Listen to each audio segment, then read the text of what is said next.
Hello everyone, कैसे हैं आप सब। आई होप आप सब बहुत अच्छे होंगे और आपकी एग्ज़ाम की तैयारी भी बहुत अच्छी चल रही होगी। हमारा आज का जो टॉपिक है वो फिगर ऑफ स्पीच का क्वेश्चंस हैं। 10 क्वेश्चंस मैं लेकर आई हूँ एमसीक्यूज़ फॉर्म में, जो कि पिछले सीटेट और अन्य टीचिंग एग्जाम में पूछे गए हैं। इस लिहाज से ये जो क्वेश्चंस हैं बहुत ही ज़्यादा महत्वपूर्ण हो जाते हैं और इस क्वेश्चन को समझते हुए आप अपने अंडरस्टैंडिंग को और मजबूत करते हुए आप अपने 2 से 3 नंबर पक्के कर लेंगे। तो आइए हम देखते हैं। और इससे पहले मैं ये बताना चाहती हूँ कि इससे पहले हमने जो 10 फिगर ऑफ स्पीच किया है विद एग्जाम्पल, मैंने उसको आपको एक्सप्लेन किया है। जाकर आप मेरे प्रीवियस वीडियो को ज़रूर देखें ताकि आपके अंडरस्टैंडिंग जो है वो और अच्छी होते जाए, स्ट्रॉन्ग हो जाए और आप क्वेश्चन को अच्छे से सॉल्व कर सकें। आगे बढ़ने से पहले ये कुछ मेरे बारे में। मैं निर्मला साहू, मैंने बीएड में टॉप किया हुआ था। सीटेट पेपर 1 पेपर 2 मैंने सेल्फ स्टडी से क्वालिफाई किया हुआ था और मुझे एज अ पीजीटी टीचर 5 से 6 ईयर का एक्सपीरियंस है। तो चलिए बिना समय को गंवाए हम अपना क्वेश्चन देखते हैं कि क्या है। तो आइए देखते हैं पहला क्वेश्चन क्या है हमारा। Which of the figure of speech is present in the following sentence कह रहा है। देखते हैं। The ocean was a never ending blue sky. देखिए क्या बोल रहा है। ओशन जो है क्या है, नेवर एंडिंग ब्लू स्काई है, कभी ना खत्म होने वाला स्काई है। तो यहाँ पे डायरेक्ट कंपेयर कर दिया गया है, तो हमारा आंसर हो जाएगा मेटाफर। क्योंकि आपको पता है मेटाफर जो होता है सिमिली का कंडेंस्ड फॉर्म होता है। कंडेंस्ड यानी शॉर्ट फॉर्म, मतलब बिना लाइक और एज का इस्तेमाल किए जब हम कंपैरिजन करते हैं, दो ऑब्जेक्ट के बीच में तुलना करते हैं, तो उसे हम मेटाफर कहते हैं। और सिमिली, जैसा कि आपको पता है, सिमिली भी दो ऑब्जेक्ट के बीच में कंपैरिजन होता है, लेकिन उसमें हम लाइक और एज का इस्तेमाल करते हैं। तो हमारा आंसर हो जाएगा मेटाफर। ठीक है, नेक्स्ट क्वेश्चन देखते हैं। The flower in the garden bloomed like a colourful rainbow. देखिए अभी हमने जस्ट बात करी थी सिमिली मेटाफर के बारे में कि सिमिली में लाइक और एज का इस्तेमाल करके कंपैरिजन किया जाता है दो ऑब्जेक्ट के बीच में, लेकिन मेटाफर जो होता है उसका कंडेंस फॉर्म होता है, शॉर्ट फॉर्म होता है। तो देखिए इसमें बोला है फ्लावर जो है गार्डन में वो किस तरह से ब्लूम हो रहा है, खिल रहा है, कलरफुल रेनबो की तरह खिल रहा है।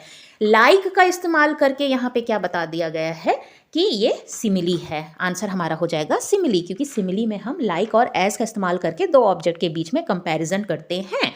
ठीक है, तो आई होप, मुझे ऐसी आशा है कि आपको जो पॉइंट्स है क्लियर हो रहे होंगे। नेक्स्ट क्वेश्चन देखते हैं। The car growled as it race down the road. Growled का मतलब एक साउंड होता है, जब आप कार को स्टार्ट करते हैं तो ग्राउल का साउंड करता है। ठीक है, तो ग्राउल जो यहाँ पर है वो साउंड को शो कर रहा है। और आपको जैसे कि पता है कि साउंड की बात आती है तो हमारा क्या हो जाता है, ओनोमोटोपिया, और जिसको मैंने ये भी आपको प्रीवियस वीडियो में करवा दिया है। 10 जो आपको फिगर ऑफ स्पीच करवाए हैं उसमें ओनोमोटोपिया भी करवाया है ना। Metaphor, simile, personification, alliteration, onomatopoeia, oxymoron, ये सब कुछ मैंने कराया है, यूफेमिज्म और लाइटिटिस। चलिए देखते हैं नेक्स्ट हम। The trees stretched their branches to the sky।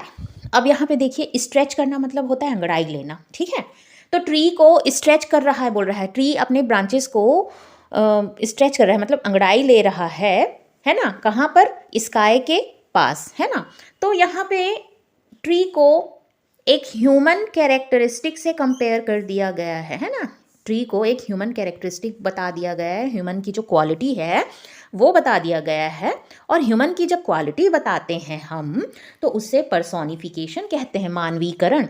कोई भी निर्जीव वस्तु जो है, हालांकि ट्री तो यहाँ पे जीव वस्तु है लेकिन इंसान नहीं है, ह्यूमन बीइंग नहीं है, तो उसे ह्यूमन बीइंग से हम तुलना करते हैं। उसकी जो क्वालिटी होती है, उसके कैरेक्टरिस्टिक होते हैं, उससे हम उसकी तुलना करते हैं, तो वो पर्सोनिफिकेशन हो जाता है। तो इसका आंसर हमारा हो जाएगा 4th नंबर का, पर्सोनिफिकेशन। नेक्स्ट देखते हैं हम। The wind lies asleep in the arms of dawn. देखिए क्या बोल रहा है, विंड क्या कर रहा है, लाइज मतलब रेस्ट की पोजीशन, अस्लीप यानी सो गया, है ना, रेस्ट करते हुए सो गया। In the arms of dawn, dawn क्या होता है, अर्ली मॉर्निंग। आप सभी को पता होगा कि डॉन हम अर्ली मॉर्निंग को कहते हैं, जो भोर कहते हैं ना, उसे हम डॉन कहते हैं। और डॉन का अपोजिट होता है डस्क। ओके, क्योंकि ये इंग्लिश है इसलिए मैं आपको बता रही हूँ, इंग्लिश ग्रामर के पर्सपेक्टिव से कभी आपको काम आ जाएगा कि डॉन का ऑपोजिट होता है डस्क, और डॉन हम अर्ली मॉर्निंग को बोलते हैं, और जो डूबता हुआ सूरज का टाइम होता है, ढलता हुआ शाम, उसे हम डस्क कहते हैं, अंधेरा, और अंधेरा होने वाला जो टाइम। तो क्या कह रहे हैं कि the wind lies asleep in the arms of dawn, है ना।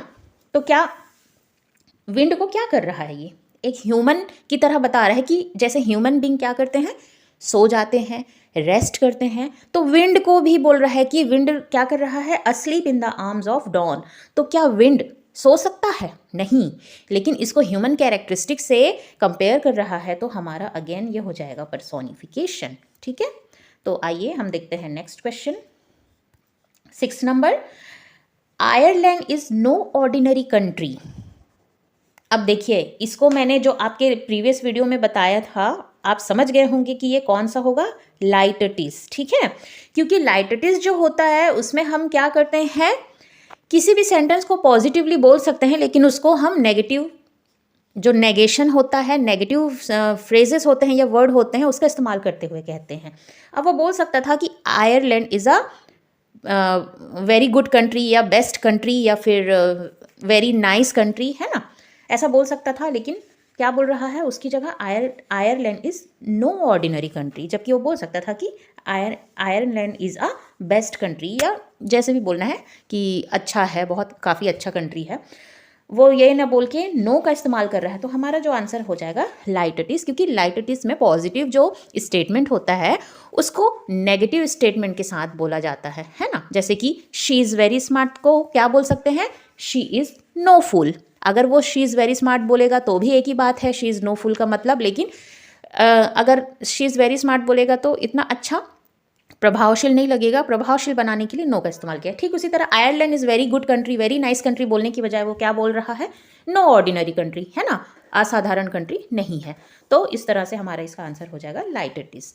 चलिए नेक्स्ट देखते हैं हम 7th number, he is skinny as toothpick. देखिए, ही इज़ स्किनी मतलब स्किनी यानी होता है पतला, बहुत पतला, पतला भी नहीं, बहुत पतला जो होता है। टूथपिक आपको पता है ना, जब खाना वगैरह जो दांत में फंस जाता है तो हम उस खाने को निकालने के लिए जो स्टिक का इस्तेमाल करते हैं, जो कि बहुत ही पतला होता है, उसे हम टूथपिक कहते हैं, है ना, कुछ इस तरह से होता है, पतला सा, है ना, तो उसे हम टूथपिक कहते हैं।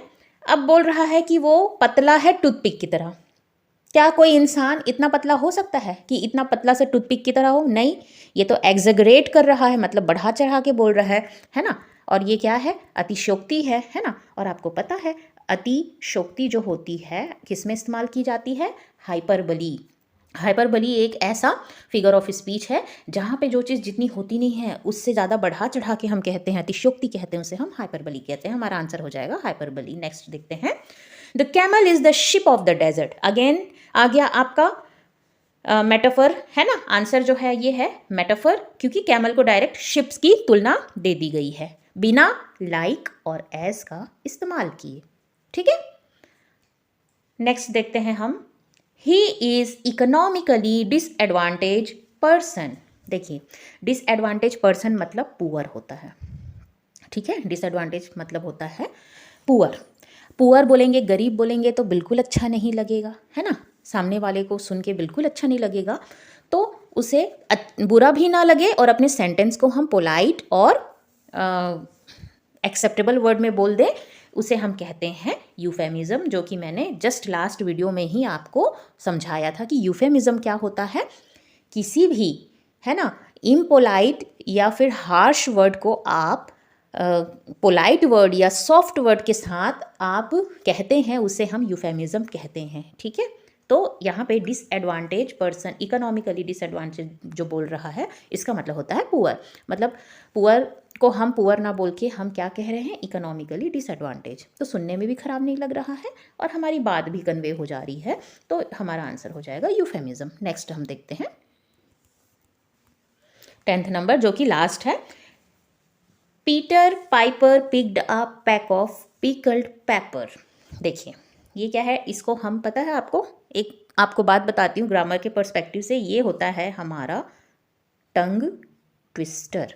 ठीक है, टंग ट्विस्टर का मतलब होता है जो कॉन्सोनेंट का इस्तेमाल बार बार हर शब्द में आता है, एक सेंटेंस में हर शब्द में बार बार सेम कॉन्सोनेंट का रिपीट होना, उसे हम क्या कहते हैं, एलिट्रेशन। ठीक है, एलिट्रेशन का मतलब होता है जब आप आपके जो कोई भी सेंटेंस हो या फ्रेज हो, एक तरह का कॉन्सोनेंट का इस्तेमाल होता है, उसे हम एलिट्रेशन कहते हैं। है ना। जैसे कि अगर दूसरे एग्जाम्पल की बात करूँ तो शी शेल, शी शोर, शी वाला जो टंग ट्विस्टर है ना वो भी इस्तेमाल होता है, जिसमें सी शी ऐसा है ना। तो एस जो वर्ड जो कॉन्सोनेंट है, एस जो लेटर है वो भी इस्तेमाल होता है। तो जब भी कॉन्सोनेंट बार बार रिपीट होता है आपके सेंटेंस या फ्रेज में, रिपीटेशन ऑफ कॉन्सोनेंट, उसे हम एलिट्रेशन कहते हैं, ठीक है। और जब रिपीटेशन ऑफ वॉवेल होता है उसे हम एसोनेंस कहते हैं। वो मैं नेक्स्ट वीडियो में आपको डिटेल में समझाऊंगी विद एग्जाम्पल। यहाँ पे तो हम कॉन्सोनेंट की बात किए, P P P P P P, आप देखेंगे ये सब क्या है, कॉन्सोनेंट है ना। तो इसे हम एलिट्रेशन कहते हैं। एलिट्रेशन वो फिगर स्पीच है जिसमें किसी सेंटेंस में बार बार सेम साउंड वाला जो कॉन्सोनेंट है वो रिपीट होता है, उसे हम एलिट्रेशन कहते हैं। हमारा आंसर हो जाएगा एलिट्रेशन। तो इस तरह से हमारे जो 10 क्वेश्चंस हैं वो कंप्लीट हो गए, और मैं आशा करती हूँ कि मैंने जो कुछ समझाया है और ये जो क्वेश्चन लाई हूँ वो आपको अच्छे लगे होंगे, वीडियो आपको हेल्पफुल लगी होगी। तो please subscribe, like and share my channel, और keep motivating me, keep supporting me with your good comments, है ना। लाइक और कमेंट किया करें यार। कोई भी मतलब लाइक और कमेंट नहीं करता है, एटलीस्ट कमेंट करके ये तो बताइए कि आपको नेक्स्ट टॉपिक क्या पढ़ना है। क्या होता है जब आप कमेंट करते हैं ना, तो हम जो इतनी मेहनत से जो पीपीटी बनाते हैं और वीडियो बनाते हैं, तो हमें एक मोटिवेशन मिलता है कि हाँ बच्चे पढ़ रहे हैं, कुछ गेन कर रहे हैं, और हमें और भी उनके लिए कुछ अच्छा करना है और न अच्छे अच्छे वीडियोज़ लेके आने हैं। तो ठीक है, अच्छे से पढ़ते रहिए, keep learning, keep growing. Thanks for watching, thank you.